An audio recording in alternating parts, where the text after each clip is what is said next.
হ্যাঁ বন্ধুরা, আজকের ভিডিওটা একদম শেষ পর্যন্ত দেখবেন। আজকের উদ্দেশ্য ছিল আমরা মেলা দেখতে যাওয়া। তো 6 বন্ধু মিলে গাড়ি নিয়ে বেরিয়ে গেলাম মেলা দেখতে। তো যাওয়ার পথে এটা আমাদের সব থেকে বড় শহর শিউলি, বীরভূম জেলা। এইখানে আমরা সব কেনাকাটা করে বাড়ি নিয়ে যাই।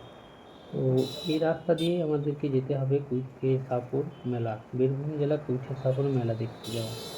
তো 6 বন্ধু মিলে বেরিয়েছিলাম। তো 4 বন্ধু আগে চলে গেছে, তো ওদের সাথ নেওয়ার জন্য আমি গাড়িটা বাড়াইলাম। এটা আমি আর এটা আমার বন্ধু। তো চলো বন্ধুরা, যাওয়া যাক। তো অনেকক্ষণ গাড়ি চালার পর ওদের সাথ পেয়েছি, ওই 4 জন। আমাদের মেলা পৌঁছাতে অনেক রাত হয়ে গিয়েছিল। তো প্রায় 9টা 9:30 কাছাকাছি হয়েছিল। তো বন্ধুরা, ভিডিওটা অনেক বড় হয়ে যাবে এখান থেকে দিতে গেলে। তো আবার পরের ভিডিওতে দেখা যাবে, আবার পরের ভিডিওতে পুরো ক্লিপটা দেখাবো মেলা যাওয়া, মেলাতে উদ্দেশ্য করা। বন্ধুরা, ভিডিওটা ভালো লাগলে লাইক করো, কমেন্ট করো এবং সাবস্ক্রাইব করো। তো চলো বন্ধুরা, আবার দেখা হবে পরের ভিডিওতে।